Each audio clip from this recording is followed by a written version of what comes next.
дэлхийн томоохон технологийн компаниудын ярилцлаганд тэнцэх 150 өдрийн чаленж үргэлжлэж байна.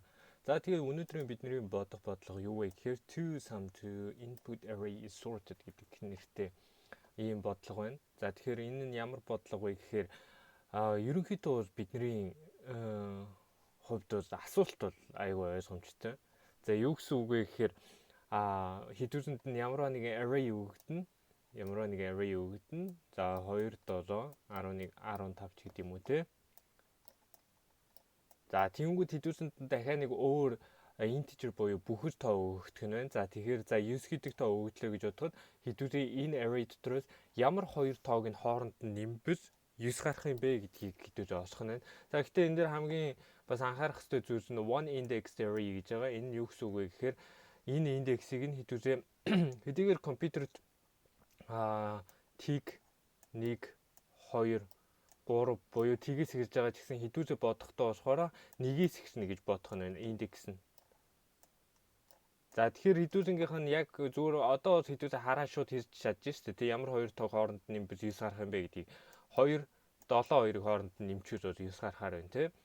За тэгэхээр хамгийн чухал зүйлс нь энэ дээр энэ бодлогыг medium болгоод байгаа юм бэ гэвэл энэ бол амархан бодлого шүү дээ. Зүгээр хэдүүзээ шууд олчиж бол босгоор байна. Brute force буюу нэгээр нь шалгаад явхад л хэдүүлээ олчиж болно шүү дээ. 2 7 2-ын нийлбэр 2 11 2 15 гэж. За дараа нь 7 11 7 15 гэж. Хэдүүлээ ингэж шалгаад явчих болно.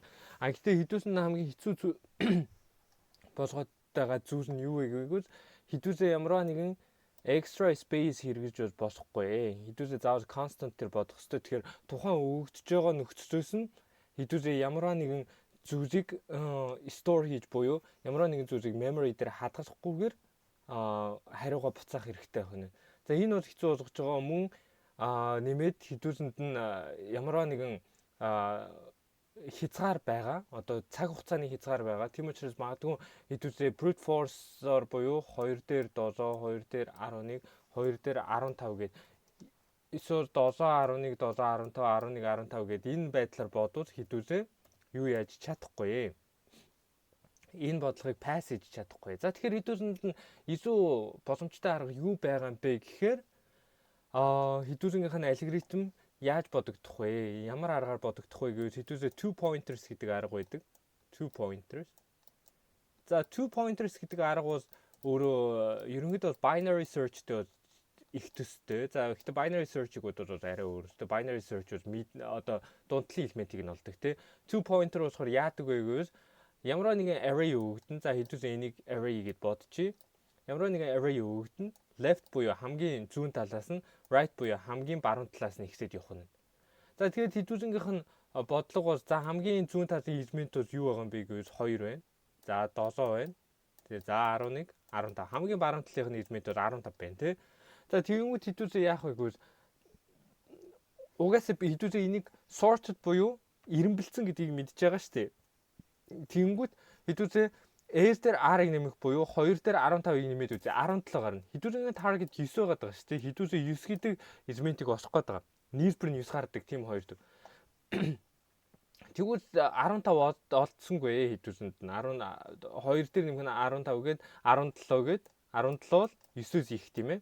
9-өөс их гарчиж байгаа учраас хэдүүсээ S-ийг хөтлөгчвөл илүү их тоор очиж шүү дээ. Тийм учраас хэдүүсээ илүү бага тоор очих хэрэгтэй байгаа учраас target-аас энэ тоон хэтрээ нийлбэр нь хэтрээд явц учраас R-ыг хөтлөх нь байна. За R нийшиг орлоо. За 2 дээр нэмэх нь 11. Тийм ээ? 2 дээр нэмэх нь 11. 13. Дахиад 9-өөс илүү шүү дээ. Тийм учраас хэдүүсээ R-ыг дахиад хөтлөхөд ийшээ оруулах нь байна тий. Тэгээ 2 дээр нэмэх нь 7. Тэнцүү 9. Энэ хоёр хоорондоо тэнцэж байна. Тэгэхээр хэдүүсээ S R-ыг буцаах хэрэгтэй. Гэтэ S нь одоогоор бол тиг R нь 1 байгаа даа шүү дээ. Тэгэхээр хэдүүсэнд нь юу буцаа гэсэн бэ гэвэл нэг index array гэж бодоод буцаа гэсэн шүү дээ. Нэгээс эхэлдэг индекстэй гэхээр зүгээр S дээр нэмэх нь 1, R дээр нэмэх нь 1 гээд энэ одоо array-г буцаачих нь байна. За тэгэхээр энэ бол ерөнхийдөө 2 pointers гэдэг бодлогын энэ бодлолтын аргын энэ алгоритмын хамгийн энгийн түвшний бодлого байх нь. За тэгэхээр бодлого бол ойлгомжтой байсан байх гэж найдаж байна. За тэгвэл хэдүүсээ илүү юу зүйлийг авч үзье та. За одоо хэдүүлээ чинь 22 гэдэг таргеттэй байсан байжаа гэж авч үзье. Одоо ээжийг яаж хөдлөх юм бэ гэдгийг те 22 гэдэг таргеттэй 15 те. Тэнгүүд ээж R2 нь энэ дээр байгаад байгаа шүү дээ те. За тэнгүүд хэдүүлээ 2 дээр нэмэх нь 15 гэхээр 17. Тэнгүүд таргет нь 100 гараад байна шүү дээ те. Тийм учраас хэрвээ R-ыг хэдүүлээ зүүн тишээгээ хөдлөхчүүс R нь 100 баг тоор очих учраас нийлбэр нь 100 багасаад байна гэсэн. Тэгэхээр хэдүүлээ ээж-ийг хөдлөх хэрэгтэй. Ээж-ийг хөдлөглөө 7 дээр нэмэх нь 15 22. За тэгэхээр ерөнхий алгоритмын ерөнхий санаа нь бол ийм. Тэгээ бодолт эсвэл одоо код бичээд үзэхээр бодолт бол илүү ойлгомжтой болох хаа гэж найдаж байна. За хэдүүлээ бодолт руугаа оръё. За бодолт нь бол хэдүүлээ юу хэрэгтэй байсан бэ гэхээр мэдээж age гэдэг нэг pointer хэрэгтэй тий. Одоо тэр хамгийн одоо numbers гэдэг array байгаа. Энэ array-ийн хамгийн ихний элемент рүү зааж явах хэрэгтэй тийм одоо pointer хэрэгтэй тий. Тэгэнгүүт дараа нь r гэдэг бас pointer хэрэгтэй. R нь бол numbers-ийн хамгийн сүүсчийн элемент рүү зааж явах юм pointer хэрэгтэй. За тэгэхээр хэдүүлээ яах вэ гэхээр y soup бичнэ. Y soup нь ямар зүв байх вэ гэхээр numbers-ийн age дээр нэмэх нь numbers-ийн r нь. За тэгэхээр энэ биднэрт you guaranteed хийж өгсөн бэ гэхээр ер нь заавал нэг solution байна буюу заавал нэг хариу байна гэдгийг хэдүүлэн guarantee хийгээд өгсөн. Тийм учраас хэдүүлэн ингэж бичиж болно. Target-аас өөр байх үед одоо энэ хоёрын нийлбэр гэсэн үг шүү дээ. Одоо чинь хамгийн ихсээд 2 15 2-ын нийлбэр. Target-аас өөр учраас энэ y soup ажиллах нь байна. За энэ y soup ажиллаад хэрвээ numbers-ийн age буюу хамгийн зүүн талд байгаа элемент төр нь numbers-ийн хамгийн баруун талд байгаа элементийг хооронд нь нэмэхэд target-аас бага гараад байна. Тэгэхээр энэ юу гэсэн үг вэ гэхээр одоо чинь 2 дээр нэмэх нь 15 гэсэн чи target-аас бага гараад байна. Тэгэхээр age-ийг нэмж өгөх хэрэгтэй шүү дээ. Age-ийг баруун тишээ шилжүүлэх хэрэгтэй. Ягаад гэвэл R-ыг зүүн тишээ шилжүүлчихвэл илүү бага нийлбэр гараад ирнэ шүү дээ. За үгүй бол хэдүүлээ R-ыг хаасч явах хэрэгтэй тий. Тэгээд хэрвээ хэдүүлээ энэ тоог олж чадвал хэдүүлээ буцаах хэрэгтэй шүү дээ одоо индексүүдийг нь тий. Яаж буцаах вэ гэвэл age дээр нэмэх нэг R дээр нэмэх нэг гэж буцаачих нь байна. За хэдүүлээ бодолтой шалгаад үзье. Ийм богинохон бодолтой байх нь. За хэдүүлээ нь бодолт бол болж юм тийм ээ.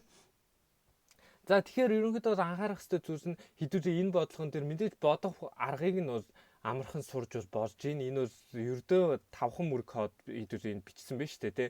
Хамгийн чухал нь хэдүүлээ энийг ойлгох хэрэгтэй. Two pointer гэдэг нь юу гэж байгаа вэ гэхээр хоёр array нэг array өгдөн тэр array одоо зүүн тал дээр нь s баруун тал дээр нь r гэдэг нэг pointer хийгээд тэр хоёрыг урдаас нь явуулаад байх нь шүү дээ. Урдаас нь явуулаад одоо чинь энэ бодлогын нөхцөл ёсоор бол хэдүүлэн ямар нэгэн тийм target өгөгдсөн тийм ямар нэгэн тийм зорилтод хариу өгөгдсөн. Тэгээ тэр хариунд нь хүртэл нь хэдүүлээ одоо тухайн алгоритмыг зохиогоод урдаас нь явуулаад байх нь байна. За тэгээ өнөөдрийн хичээлтэй хамтдаа байсан та бүхэнд баярлалаа. Бичлэг таалагдсан бол лайк, subscribe дараарай.